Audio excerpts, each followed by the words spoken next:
अलीगढ़ मुस्लिम city में वैसे student जो इस बार सेलेक्ट हो गए हैं, चाहे वो जिनका भी नाम चाहे वो सेलेक्टेड लिस्ट में हो, स्पेशल कैटेगरी लिस्ट में हो या फिर चांस मेमो लिस्ट में हो। हालांकि अगर रिजल्ट आया है जिस किसी का भी, और अगर रिजल्ट देखेंगे तो उसमें चार पांच चीज़ें ऐसा है जो बिल्कुल ही कॉमन है। मतलब ये कि उनका सबसे पहले जो काउंसलिंग होगा वो ऑनलाइन होगा, उसके बाद सिचुएशन के अकॉर्डिंग फिजिकल रिपोर्टिंग होगा, लेकिन पहले आपका ऑनलाइन काउंसलिंग होगा। और उसी ऑनलाइन काउंसलिंग में आपका वो डॉक्यूमेंट्स वगैरह सारा ऑनलाइन वेरिफिकेशन होंगे, उसको पेमेंट करना पड़ेगा। तो वो वही उनका ही होगा जिनका सिलेक्शन होगा। पर यहाँ पे सवाल ज़्यादातर स्टूडेंट्स का ये आ रहा है कि सर ऑनलाइन काउंसलिंग कब से होगा, उसको लेकर मैं यहाँ पे रिमाइंड कर दूँ। जो भी बच्चे पूछ रहे हैं, चाहे वो 11th वाले कैंडिडेट हो, यानी 11th में science, arts, commerce, humanities and diploma, उसके साथ हम बीएससी वाले कैंडिडेट की बात कर लें, बीएससी में चाहे वो बॉयज़ हो या गर्ल्स हो, इन सभी कैंडिडेट। और इसके अलावा मैं ऐसा नहीं कि सिर्फ इसी कोर्स पे ही बाइंड कर रहा हूँ, मतलब ये कि जितने भी अभी तक रिजल्ट आ गए हैं उन सभी स्टूडेंट्स के लिए मैं ये कहूँगा, क्योंकि उसमें अगर देखेंगे चाहे वो जितने भी रिजल्ट है, ऐसा नहीं कि मैं सेपरेटली किसी एक रिजल्ट के बारे में बात कर रहा हूँ, तो उसमें अगर आप देखेंगे जितने भी रिजल्ट है उन सभी रिजल्ट में कुछ चीज़ें सब में कॉमन है। कॉमन क्या है मैं अभी वो भी दिखाता हूँ, हालांकि मैं थोड़ा पहले विजिट कर लूँ वेबसाइट पे उसके बाद। हाँ, मैं ये ज़रूर कहूँगा कि जो भी स्टूडेंट सेलेक्ट हो गए हैं चाहे वो किसी भी कोर्स में, उनके लिए ज़रूरी बनता है। चाहे अभी मैं सिंपल किसी कोई एक रिजल्ट चेक करता हूँ, हालांकि रिजल्ट तो आ ही गया है, लेकिन मैं कोई एक लेकर मैं आपको दिखाता हूँ कि एक्चुअल में सीन क्या है।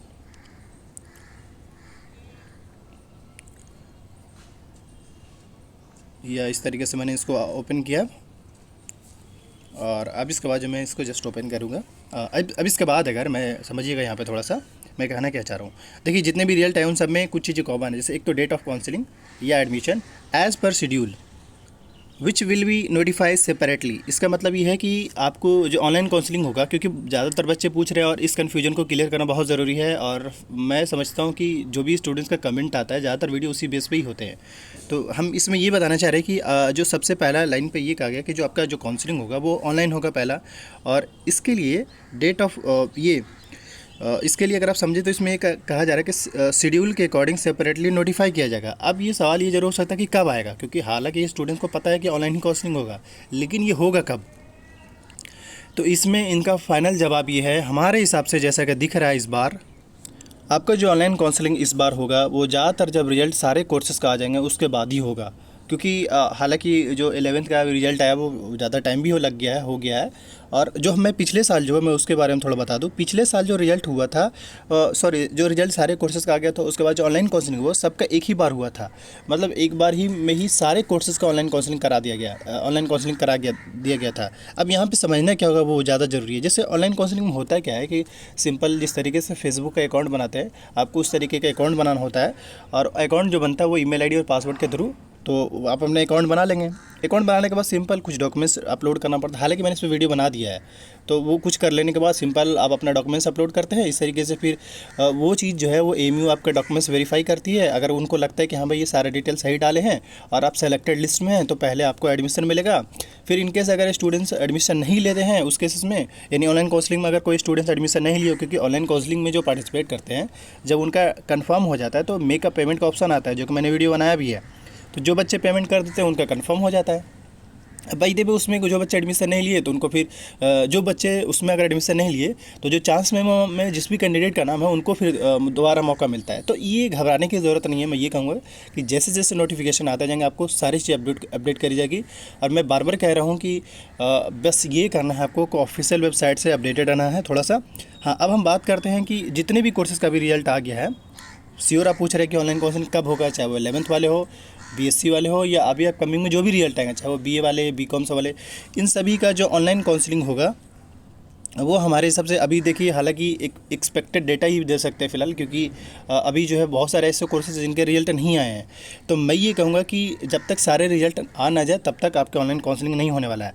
तो हमारे हिसाब से एज एक्सपेक्ट कर रहे हैं कि 20 नवंबर के आसपास से आपके ऑनलाइन काउंसलिंग स्टार्ट हो सकते हैं।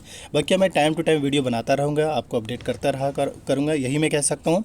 इसके अलावा देखिए उन सब में कुछ चीज़ें हैं, मैंने डॉक्यूमेंट्स पर वीडियो बनाया, वो डॉक्यूमेंट्स वाला वीडियो ज़रूर देख लीजिएगा ताकि आपको एक कंप्लीट आइडिया लग जाएगा। अब जैसे ये मैंने इसमें देखिए दो तीन चीज़ें हैं। एक तो अगर आप देखेंगे तो ये ऑनलाइन काउंसलिंग होगा, और कुछ फिजिकल रिपोर्टिंग के द्वारा, मतलब ये कि पहले ऑनलाइन काउंसलिंग हो, बाद में जो है फिजिकल रिपोर्टिंग कराया जाएगा, लेकिन ये डिपेंड करेगा सिचुएशन सब कुछ ठीक रहा तो आपका फिजिकल रिपोर्टिंग होगा।